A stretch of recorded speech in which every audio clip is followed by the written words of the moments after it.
Asake virus. Ololade me Asake. As a man, every other day is as a man. I know a couple of us have experienced this. You wake up in the morning, check your Twitter feed. Unhealthy for you, I know, but check your Twitter feed. Number one trending. Asake. You go to Apple Music, go to Spotify. Just want to play your favorite song. Check the charts. If you're an Afrobeat lover like myself, check the Nigerian chart. Number one song. Asake. Go to your favorite mix. Every 2-3 songs on your Afrobeat playlist. Asake. Even if you want to escape from Afrobeat, you check your piano playlist. Every 2-3 songs, you're seeing Joha, you're seeing Sumomi, you're seeing Organize. What is happening? This begs me to ask the question. Asake, is it a trend? Is it a fad? Or is it here to stay? If you don't know me, I'm Chief of Lagos, bringing the unlimited vibes from Lagos to London. Yeah, today I'm just trying to address the Asake issue. And I'm going to do that by looking at some facts, looking at history, and looking at the trends in the Nigerian industry. And I will try to predict whether Asake is only here for now, or we're not going to hear from him in a few years. Bye! Bye! So, first of all, what are the facts? What are the facts at hand? Also known as Ahmed Ololade, 27 years of age, goes by the name Asake, obviously, which is a tribute to his mom, by the way. February, signed to YBNL, released Omokbe, and that was the start of our problems.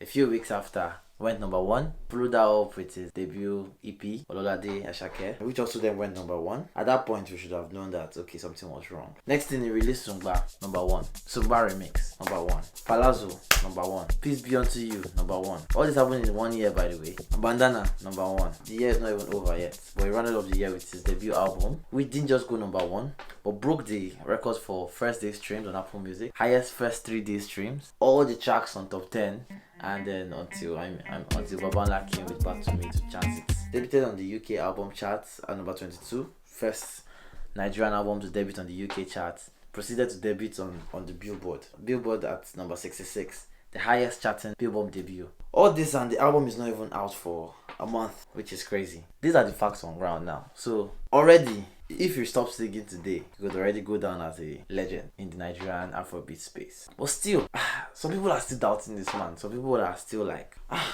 Asake is just a fad, Asake is just a trend. He'll go. So let's look at it critically. So what is a trend? What is a fad? A fad, according to Merriam-Webster, is an intense and widely shared enthusiasm that is short-lived. The love for Asake truly is intense, as we're seeing with his sold-out concerts in the UK and the US. But is it going to be short-lived? Right now, it has lasted for 8 months, 9 months. On this current trajectory, it's already going to last for more than a year. Does that really disqualify it from being a fad from the onset? Let's see. So yeah, generally, a fad is much different from a one hit or a one verse wonder as we're seeing now. You thought I was feeling you? No. That nigga a munch. We've had a lot of one hit anthems that have just come and gone, and we've even had some artists that have had consistent runs and they're no more on the scene anymore. Where does Asake fall in this spectrum? The biggest comparison you hear now to Asake is the run which Naira Marley had in 2019 when he released Soapy, Am I a Yahoo Boy, and then his Lord of the Lamba mixtape. Naira Marley craze was crazy. From Lagos to London, everybody, it was are you a Malian? Am I a Malian? No Bells Gang, things like that. 2019, Naira Marley owned it.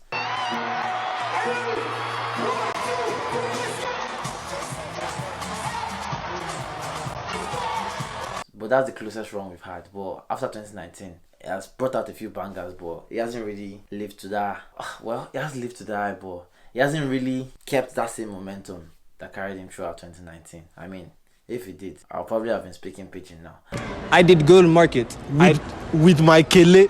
I did gold market with my kele. Is Asake just another version of Naira Marley that probably by next year would have all moved to something? Is it just a shiny new toy that we're just all excited by? So that's what we're trying to answer in this video. Okay, so before we attempt to debunk whether Asake is a fad, we need to understand why some people might think it's a fad. The first thing that points to the fact that it might just be a trend is a style of music. Asake uses like a indigenous style of music infused with amapiano sounds, which amapiano itself, you could ask the same question of if it's a trend, because amapiano too just started blowing up. I have a video on that coming up shortly, but yeah.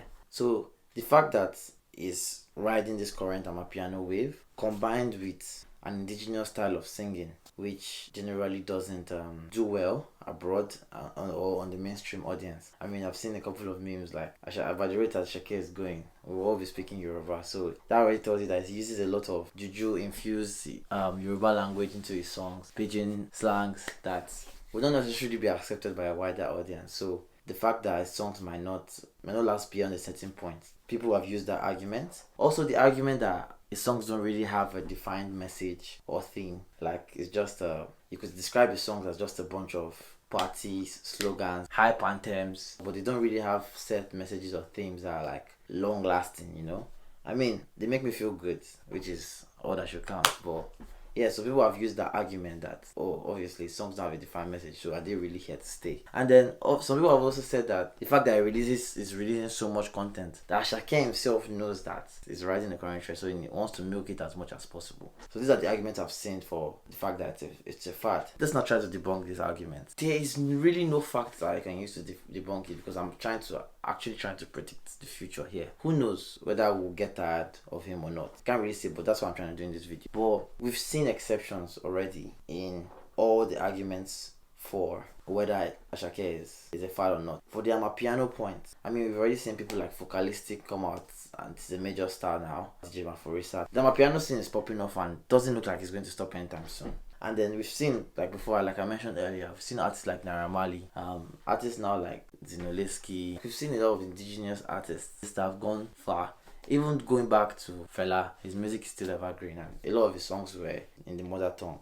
So like that point can also be debunked, the fact that his songs are largely in Yoruba or Pidgin. For the no defined messages, I don't think anybody is the king of not having a defined message like Wizkid. I mean, anybody that would call Wizkid a fad is probably out of his mind. Yeah. So like there are exceptions to all these arguments for whether Asake is a fad. So we can use real life examples to deduct it, and then we still have likes of Olamide that sings indigenous languages and has changed his style multiple times but still continues to stay relevant. Obviously the arguments against Asake being a fad, but like I said before, we're trying to predict the future, so we cannot really say. I think what I'll end this video on is the fact that the market now for Afrobeats is so much more different than back then. Back then when we had this one-hit wonders. I mean, likes of W4, likes of General Pipe, likes of Smile Spicy. Some of you are not old enough to know these names, but yeah, like we've had a few one-hit wonders and stuff like that. The market now is so much more different, largely because of streaming. With streaming now, once you have like a higher number of monthly listeners, basically as long as you keep on releasing similar quality, your fans will eat it up. What?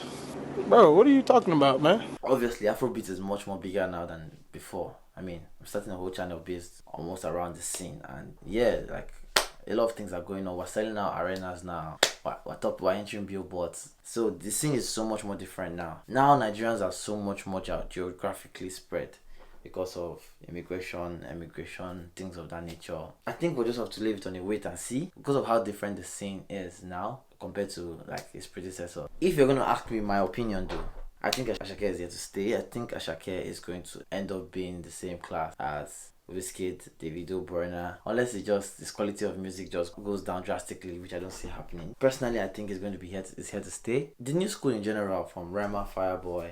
I mean, I know Asake just said he just blew, but he knows his sets. For these are people that could kind of classify as being in a set, even though they're a bit, they've lasted on the scene now a bit longer than he has. They've not looked to slow down with their monster numbers at the beginning. They've not looked to slow down. And then even like predecessors before him, the Two-Face, the Banj, P-Square of the world, that had that long run to end as legends. I think Asake is going to go down in that class. But who knows, you know? Asake could end up being a trend or a fad. I'm voting for Asake is here to stay. And for those of you in London, I'll see you at his concert, hopefully. I've not gotten tickets, but I'm hoping to buy off resale. So yeah, man, that's it for this video. If you don't know me, I'm Chief of Lagos, bringing vibes from Lagos to London. Subscribe to my page just to catch up with the latest in Afrobeats. I have a lot of projects around the culture coming up soon. If you watched the last video, you can see that I'm now in a new setup. We're upgrading bit by bit, investing in new technology. A lot of projects coming up soon. Well, I'm going to wrap it here and look forward to seeing you guys in the next video. Them never see me coming. See me coming. Mugbe one is coming.